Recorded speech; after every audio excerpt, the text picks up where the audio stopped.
زین، یہ تم کیا کھا رہے ہو اور تمہارے ہاتھوں میں کیا ہے؟ عالیہ باجی نے زین سے پوچھا تو اس نے ڈرتے ڈرتے اپنے ہاتھ ان کے سامنے کر دیے، لیکن عالیہ باجی اس وقت تک دیکھ چکی تھی کہ اس نے اپنا ربر نیچے پھینکا اور پھر چالاکی سے اس پر اپنا پاؤں بھی رکھ دیا۔ عالیہ باجی گزشتہ کئی دنوں سے دیکھ رہی تھی کہ زین چپکے سے ربر کھاتا ہے، اگر کوئی دیکھتا تو وہ کام کرنا شروع کر دیتا۔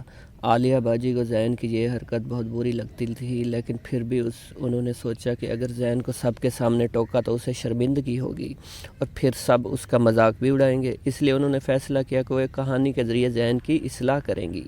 چلو بچوں، اب کون سا پیریڈ ہے؟ عالیہ باجی نے کلاس میں جاتے ہی پوچھا تو سب بچوں نے مل کر جواب دیا، کہانی کا پیریڈ۔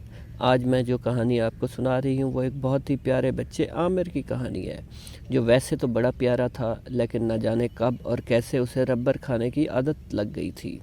ارے اتنا گندا بچہ، حماد نے کہا۔ پھر ایک بچے نے کہا، عالیہ باجی کیا اسے کھانا نہیں ملتا تھا جو وہ ربر کھاتا تھا؟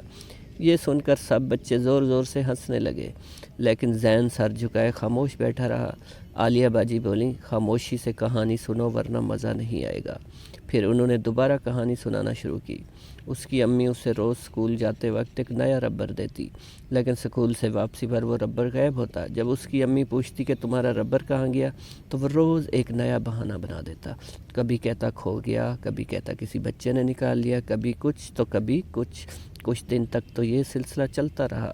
پھر اس کی امی نے طے کیا کہ میں اس کا پتہ لگا کر رہوں گی کہ عامر کا ربر آخر جاتا تو جاتا کہاں ہے۔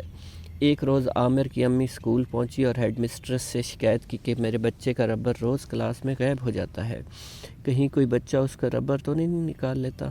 ہیڈ مسٹریس نے اس سے کہا، میں خود اس مسئلے کو حل کروں گی، آپ بے فکر ہو جائیں۔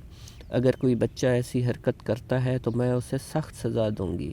اسی رات عامر کے پیٹ میں شدید درد ہوا کہ وہ اپنا پیٹ پکڑ کر زور زور سے رونے لگا۔ انہوں نے محسوس کیا کہ عامر کا پیٹ کچھ پھول سا گیا ہے۔ یہ دیکھ کر عامر کے امی ابو پریشان ہوئے اور فوراً قریبی ہسپتال لے گئے، جہاں ڈاکٹروں نے چیک اپ کرنے کے بعد اس کے امی ابو بتایا کہ اس کے پیٹ میں بہت سے ربر موجود ہیں، جس کی وجہ سے درد ہو رہا ہے۔ چونکہ ربر بناتے وقت بہت سے کیمیکل ملائے جاتے ہیں، اس لیے عامر کے پیٹ میں انفیکشن ہو گیا ہے۔ اتنا کہہ کر عالیہ باجی رکیں اور بچوں سے پوچھا، جانتے ہو پھر کیا ہوا؟ بچوں نے کہا، کیا ہوا باجی؟ عامر کے پیٹ کا آپریشن کیا گیا تو اس کے پیٹ میں بہت سے ربر نکالے گئے۔ عامر کو تکلیف تو بہت ہوئی، لیکن پھر اس نے توبہ کر لی کہ آئندہ کبھی ربر نہیں کھاؤں گا۔ زین خاموشی سے کہانی سن رہا تھا۔ جب اسے معلوم ہوا کہ ربر کھانے کا کیا نتیجہ نکلتا ہے تو اس نے تہیہ کر لیا کہ آئندہ کچھ بھی اور ربر کو منہ نہیں لگائے گا۔ اس طرح وہ ڈانٹ کھائے بغیر ہی سدھر گیا۔ بچوں، آپ بھی اس کہانی سے سبق حاصل کر لو کہ ربر ہو، پینسل ہو یا چاک مٹی وغیرہ، ان میں سے کتنی بھی خوشبو آ رہی ہو، ان کو کبھی بھی اپنے منہ کے پاس نہ لاؤ، ورنہ آپ کا حال بھی عامر کی طرح ہو سکتا ہے۔ جی تو ویورز، آپ کو کہانی کیسی لگی؟ اگر آپ کو کہانی اچھی لگی ہو تو میرے چینل کو سبسکرائب کر دیجیے گا۔ شکریہ۔